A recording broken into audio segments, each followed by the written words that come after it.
ಸಾಲದ ಯಾವುದು ನಡೆದ್ರು ಅನ್ನೋದು ಅಷ್ಟು ಸತ್ಯನ.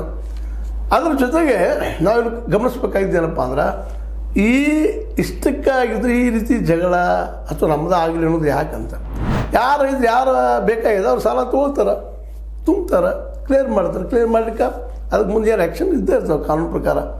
ಅವರು ಸಾಲ ಸಲುವಾಗಿ ನೀವು ಇಷ್ಟೆಲ್ಲ ಚಿಕ್ಕಾಟ ಮಾಡಿ ಸಿಕ್ಕಾಪಟ್ಟೆ ದುಡ್ಡು ಖರ್ಚು ಮಾಡಿ ಅವ್ರ ಮೆಂಬರ್ನಿಗೆ ಇವ್ರು ತೊಗೊಂಡೋಗಿ ಇವ್ರ ಮೆಂಬರ್ ಅವರು ತೊಗೊಂಡೋಗಿ ನಮ್ಮದು ಮೆಜಾರಿಟಿ ಇದೆ ಅಂತ ತಿಳ್ಕೊಂಡು ಮಾಡೋದು ಯಾಕಂತ ಅಂದ್ರೆ ಇದ್ರ ಉದ್ದೇಶ ಒಂದು ಏನಪ್ಪ ಅಂತಂದ್ರೆ ಇದ್ರ ಹಿಂದಿರುತ್ತಿರೋಂಥ ಉದ್ದೇಶ ಏನಪ್ಪ ಅಂತಂದ್ರೆ BDCC ಬ್ಯಾಂಕ್ನಲ್ಲಿ ಕೂಡಿದ ದುಡ್ಡನ್ನು ದೊಡ್ಡ ಪ್ರಮಾಣದಲ್ಲಿ ಏನಪ್ಪ ಅಂದರೆ ಸಾಲ ತಗೊಂಡು ಮತ್ತೇನು ಮಾಡಿ ಲಪ್ಟಾಯಿಸುವಂಥ ಕೆಲಸ ಏನಾದರೂ ಇವ್ರದ್ದು ಇದಾನ ಅಂತ ಒಂದು ಪ್ರಶ್ನೆ ಹೇಳ್ತಾ ಇದ್ದೆ ಇಲ್ಲೆಲ್ಲ.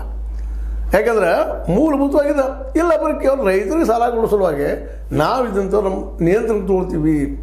ಯಾರಿದ್ರಿ ಏನ್ರಿ ಯಾರಿಗೆ ಅನಿವಾರ್ಯ ಅದ ಅವ್ರು ಸಾಲ ಕೊಡುವಂಥದ್ದು ನೋಡೋದು ಯೋಗ್ಯತೆ ಅದನ್ನು ಇಲ್ಲಪ್ಪ ಅವ್ರಿಗೆ ರಿಫಂಡ್ ಮಾಡುವಂಥದ್ದು ಡೆವಲಪ್ಮೆಂಟ್ ಮಾಡೋ ಸಲುವಾಗಿ.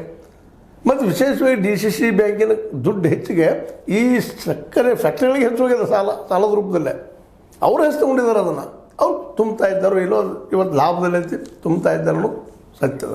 ಆದರೆ ಇಲ್ಲಿವರೆಗೆ ಆದದ್ದೇನಪ್ಪ ಅಂದ್ರೆ ಆರಂಭದಲ್ಲಿ 500 ಕೋಟಿದಲ್ಲಿ ಇದ್ದಂಥದ್ದು ಇವತ್ತು 6,500 ಕೋಟಿ ರೂಪಾಯಿ ಇವತ್ತು ಸಂಗ್ರಹ ಆಗಿದೆ ಅಂದರೆ ಲಾಭದಲ್ಲದ.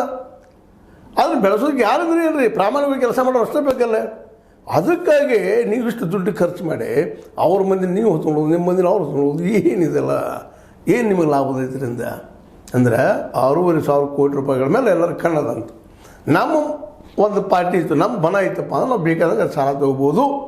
ನಾಳೆ ತುಂಬಲಿಕ್ಕೆ ಆಗಲಿಲ್ಲ ಅಂದ್ರೆ ಈಗಾರು ಗೊತ್ತದ ದೇಶ ತುಂಬ ರಿಟರ್ನ್ ವ್ಯವಹಾರ ಮಾಡ್ಕೊಳ್ಳೋದು ಅಂದರೆ ಕೊನೆಗೆ ಬ್ಯಾಂಕ್ ಜವಳ ಇಡುವಂಥ ಪ್ರಸಂಗ ಬರಬಾರ್ದು ಅಂತ ನಾವು ಈ ಸಂದರ್ಭ ಇರುವಂಥದ್ದು ಒಂದು.